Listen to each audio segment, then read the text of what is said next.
my dance, make it hurt.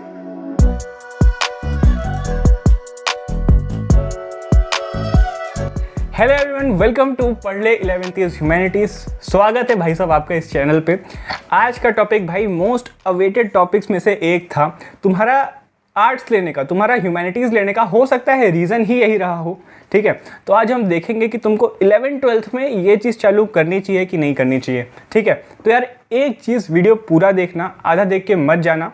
अगर आधा देखना हो यार तो अभी बंद कर दो, क्योंकि तुम्हारा हाफ नॉलेज ज़्यादा हार्मफुल होता है। ठीक है, तो आगे बढ़ते हैं जल्दी से बिना टाइम वेस्ट किए। यार मेक श्योर करो इन प्लेटफॉर्म पे तुम हमसे ज़रूर जुड़े हो, क्योंकि कोई भी अपडेट आता है तो यहीं पे आता है।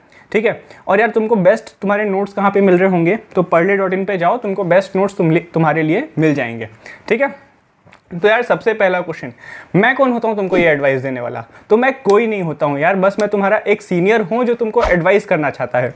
ये तुम्हारे लिए यहाँ पे जितनी भी इंफॉर्मेशन दी जा रही है, ये तुम्हारे टॉपर्स के वीडियोज़, तुम्हारे जो टॉप की फैकल्टी है उनके जो तुम्हारे सेमिनार्स होते हैं, उन सब से भाई ये डिटेल्स ली गई हैं, और एक समरी जो तुम्हारे लिए रेलेवेंट है वो चीज़ यहाँ पे तुमको बताई जा रही है।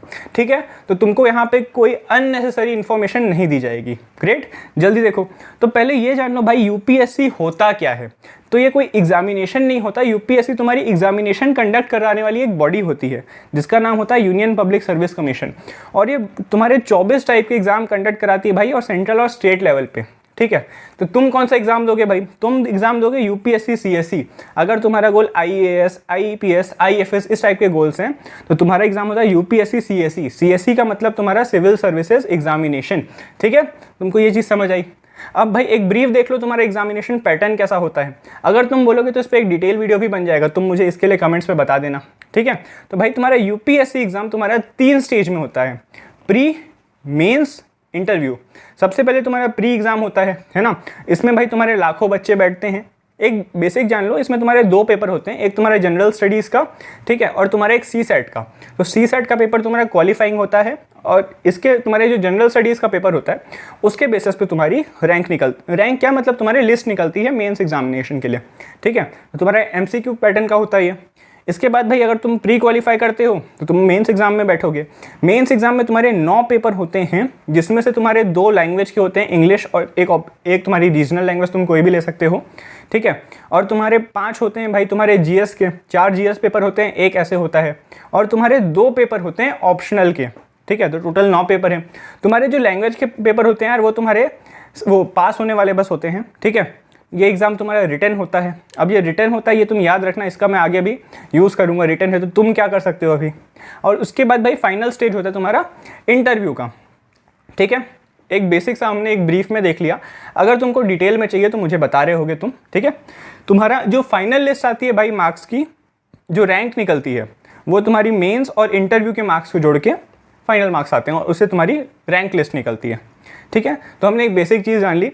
एक चीज़ तुम्हारे लिए जानना बहुत ज़रूरी है, तुमको पता भी होगा कि यार तुम एग्ज़ाम में तभी बैठ सकते हो जब तुम्हारा ग्रेजुएशन हो चुका हो। ठीक है, तो यार इसीलिए तुम्हारा अभी से एकदम डीप में प्रिपेयर करने का कोई सेंस नहीं बनेगा। इस चीज़ को मैं थोड़ा और आगे एक्सप्लेन करूँगा कि तुमको मैं सेटिस्फाई कर पाऊँ। ठीक है, तो यार तुम्हारा क्वेश्चन आता है जो हमने स्टार्ट किया था शुरू में, कि हमें क्या 11वीं 12वीं से प्रिपेयर करना चाहिए इस चीज़ के लिए। चलो समझते हैं चीज़ों को थोड़ा सा।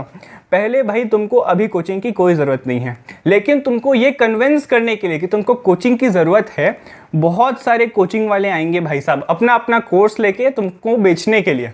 ठीक है, उनका काम तुमको पढ़ाने से ज़्यादा अपना कोर्स बेचने का रहेगा। तो यार तुम इस चीज़ से अवेयर रहो कि तुम कोचिंग माफिया से ज़रूर बच के रहोगे। ठीक है, अभी के लिए भाई साहब तुमको यूपीएससी के लिए कोई कोचिंग नहीं चाहिए। तुम बोर्ड्स के लिए कर रहे हो वो एक अलग चीज़ हो जाती है, यहाँ पे मैं यूपीएससी की बात कर रहा हूँ। अभी से तुमको कोई कोचिंग की ज़रूरत नहीं है। ठीक है, तो यार क्यों ज़रूरत नहीं है ये भी जान लो।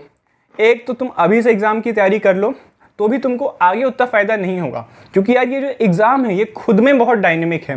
ठीक है, तो टाइम के साथ साथ ये चेंज भी होता रहता है। इसके पैटर्न में भी कई बार ऐसे बदलाव, छोटा छोटा, ऐसे एकदम ह्यूज बदलाव तो नहीं, बट छोटा छोटा बदलाव आया है। ठीक है, तो यार अभी सजेस्ट कोई नहीं करेगा तुमको। ये तुम्हारे बहुत फेमस टीचर का ही मैं बोल रहा हूँ। उन्होंने बोला था यार कि अभी तुम कोचिंग मत करो, तुम अभी जिस क्लास में हो वहाँ पे ध्यान दो, क्योंकि यही चीज़ तुमको आगे काम आएगी। ठीक है, इसको थोड़ा सा और देखो तो भाई भैया हम अभी क्या कर सकते हैं, आपने बता दिया हमको तो करनी चाहिए नहीं करनी चाहिए। अगर हमको करना ही है तो हम क्या करें अभी से, हमारा ड्रीम ही है भाई हमको ये पोजीशन चाहिए, हमको एग्ज़ाम क्वालिफाई करना है, तो तुम भाई अपनी जो एनसीईआरटी है उसको ऐसे पढ़ो कि तुमको उसका वर्ड वर्ड समझ आ रहा हो, मतलब एक एक शब्द तुमको एनसीईआरटी का समझ आ रहा हो, ठीक है। तो और इसका मतलब ये नहीं है भाई कि तुमको रटना है, ठीक है, तुमको हर चीज़ रटना नहीं है। अब कुछ चीज़ें तो रटनी पड़ेंगी यार, तुम जब हिमालयास पढ़ोगे तो तुम हिमाद्री, हिमाचल, शिवालिक ये सब पढ़ रहे होगे, तो अब यार इन चीज़ों को समझा नहीं जा सकता। स्टिल अगर तुम एनसीईआरटी को ही बार बार पढ़ते रहोगे ना, अदर देन तुम अगर किसी बुक के पीछे भाग रहे हो, अलग अलग रिसोर्सेज के पीछे भाग रहे हो, उससे ज़्यादा तुम एनसीईआरटी को बार बार रिवाइज करो तो तुमको रटना भी नहीं पड़ेगा। ये सब बेसिक चीज़ें तुमको अपने आप दिमाग में बैठ जाएंगी, ठीक है। और दूसरी चीज़ भाई, हार्नेस द स्किल्स। ये क्या बोल रहे हो भैया, अभी तो हमको पढ़ाई करना है, स्किल्स वगैरह तो कॉलेज में डेवलप करते हैं। ये तुम्हारी ऐसी स्किल्स हैं जो तुम जब से स्कूल जाना चालू किए हो तब से तुमने डेवलप करना चालू कर दिया था। कौन सी स्किल्स भैया, रीडिंग हो गई, राइटिंग हो गई, ग्रामर हो गई, स्पीकिंग हो गई। क्या बोल रहे हो भैया, ये क्यों काम आएंगी? ये इसीलिए काम आएंगी भाई साहब क्योंकि तुम जाओगे कंपटीशन के लिए तो उसमें तुमको बुक्स पढ़नी रहेगी। तो अभी तुमको ये नहीं समझ आ रहा है, लेकिन वहाँ पे जिसकी रीडिंग अच्छी होगी, जिसकी रीडिंग फास्ट होगी, उसको भाई इसका अलग से एज मिलता है। तुमको ये चीज़ अभी शायद थोड़ी इररेलेवेंट लग रही हो क्योंकि यार तुमको कोई गाइड नहीं कर रहा है, इसीलिए तुमको बता रहे हैं कि अपनी रीडिंग सुधारो अभी, ठीक है, राइटिंग सुधारो। तुम्हारा मेंस का पेपर रिटन होता है, ठीक है, उसमें बहुतों को प्रॉब्लम होती है यार कि उनकी राइटिंग अच्छी नहीं है, उनका पेपर ही टाइम से कंप्लीट नहीं होता क्योंकि उनकी राइटिंग प्रैक्टिस नहीं है। तो तुम्हारे पास टाइम है, तुम लिखो, ठीक है, तुम्हारी ग्रामर सुधार लो भाई, तुम्हारी स्पीकिंग सुधार लो थोड़ी बहुत, अगर तुम्हारे पास टाइम हो तो भैया ये सब हम बाद में भी तो कर सकते हैं। नहीं भाई, तुम बाद में नहीं कर पाओगे, बाद में तुम्हारे पास ये सब करने का टाइम नहीं रहेगा। उस टाइम तुम कंपटीशन की तैयारी करोगे कि अपनी स्किल सुधारने बैठोगे। तो यार तुम अभी से अगर इन चीज़ों पे ध्यान दो, अपनी एनसीईआरटी अच्छे से कर लो, क्योंकि यार तुम्हारे यूपीएससी का भी बेसिक सिलेबस में तुम्हारी एनसीईआरटी ही रहती हैं और ये तुम्हारे टॉपर्स के वर्ड्स हैं, ठीक है, ये मेरे वर्ड्स मैं कहीं पे नहीं यूज़ कर रहा हूँ, तुम्हारे टॉपर्स के ही वर्ड्स हैं, उनको बस मैं प्रेजेंट कर रहा हूँ तुम्हारे सामने, ठीक है, ये मैं बार बार बोल रहा हूँ। तो तुम्हारा बेसिक क्या एम होना चाहिए भाई, अभी तुम एनसीईआरटी को ही एकदम वर्ड टू वर्ड कर लो और अपनी जो बेसिक स्किल्स हैं उनको डेवलप कर लो। अच्छा, राइटिंग में एक और चीज़ आएगी, तुम अगर नोट्स बना रहे हो अभी तो तुमको ये हैबिट बाद में काम आएगी, क्योंकि भाई तुम्हारी इतनी बड़ी बड़ी बुक्स रहती हैं तो उनको रिवाइज कैसे करोगे तुम फ्यूचर में जब कंपटीशन की तैयारी करोगे। तो उसके लिए यार बेस्ट चीज़ होती है कि तुम्हारे पास अच्छे नोट्स हों। तो नोट्स अगर तुमको बनाना आता होगा तो तुम्हारे पास नोट्स रहेंगे, और अगर तुमने बहुत अच्छे नोट्स बनाए हैं तो ये तुमको आगे भी तुम्हारी प्रिपरेशन में काम आ रहे होंगे, ठीक है। वही राइटिंग स्पीड इन मेंस की भी बात कर ली हमने, वोकैब्युलरी की बात कर ली भाई, ये वोकैब्युलरी सुधार लेना, अपनी रीडिंग स्पीड सुधार लेना, तो तुम ये सब कर सकते हो। लेकिन भैया हमारा इससे भी पेट नहीं भरा, हमको और भी कुछ बताओ। तो देखो आगे क्या करना है तुमको, न्यूज़पेपर पढ़ने की आदत डालो। ये मैं पहला मैं आदमी नहीं हूँ जो तुमको बता रहा हूँ, और आखिरी भी नहीं हो सकता। तुमको हर एस्पिरेंट बोलेगा, हर टॉपर बोलेगा, हर टीचर बोलेगा कि तुमको न्यूज़पेपर ज़रूर पढ़ना है, ठीक है। तो कौन सा पढ़ें भैया, मैं बोलूँगा भाई कि तुम्हारा जो बेस्ट नोन पेपर है द हिंदू है, ठीक है। तो इसमें क्योंकि यार तुम्हारे आर्टिकल्स वगैरह बहुत अच्छे आते हैं, एडिटोरियल्स वगैरह बहुत अच्छे आते हैं, ठीक है, तो तुम बेसिक एक नज़र मार लिया करो।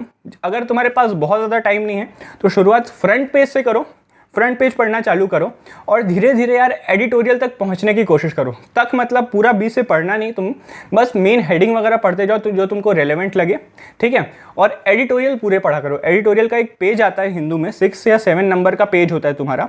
ये करो यार कि धीरे धीरे तुम उसको पढ़ सको और समझ सको, ठीक है, क्योंकि शुरू में तो वो तुमको बिल्कुल नहीं समझ आएगा, लेकिन यार अगर तुम्हारी अंडरस्टैंडिंग इस हिसाब से डेवलप हो जा रही है तुम्हारे स्कूलिंग में ही, तो तुम काफ़ी हद तक प्रिपेयर कर लेते हो। ये पता है बहुत बच्चों की वो प्रॉब्लम होती है तुम्हारे प्रिपरेशन के दौरान।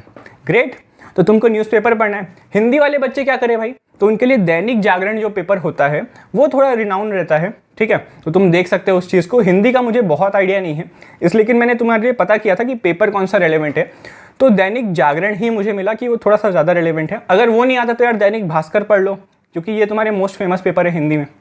आगे बढ़ो। अब भैया तुम हमारे एनसीईआरटी में ही आपने बता दी बुक्स पढ़ो, इसमें भी कुछ इंपॉर्टेंट बुक्स हैं क्या?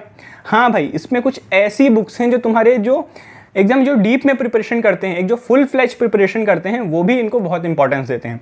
सबसे इंपॉर्टेंट भाई इसमें तुम 3 स्टार मार्क कर लो, ठीक है। तुम्हारी ज्योग्राफी की दोनों बुक्स अगर ये तुमने अच्छे से कर ली, ठीक है, तो तुम अपने प्रिपरेशन का कुछ परसेंटेज, ज्योग्राफी के लिए जो तुम प्रिपरेशन करने वाले थे उसका कुछ परसेंटेज तुम अभी से कर लोगे, ठीक है। तो ज्योग्राफी में बहुत ज़्यादा ध्यान देना, ऐसा नहीं कि बाकी में ध्यान मत देना।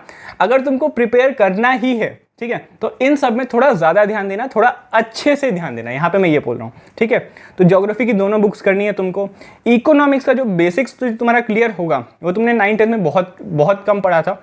यहाँ 11th की बुक यार बहुत इंपॉर्टेंट हो जाती है, ठीक है।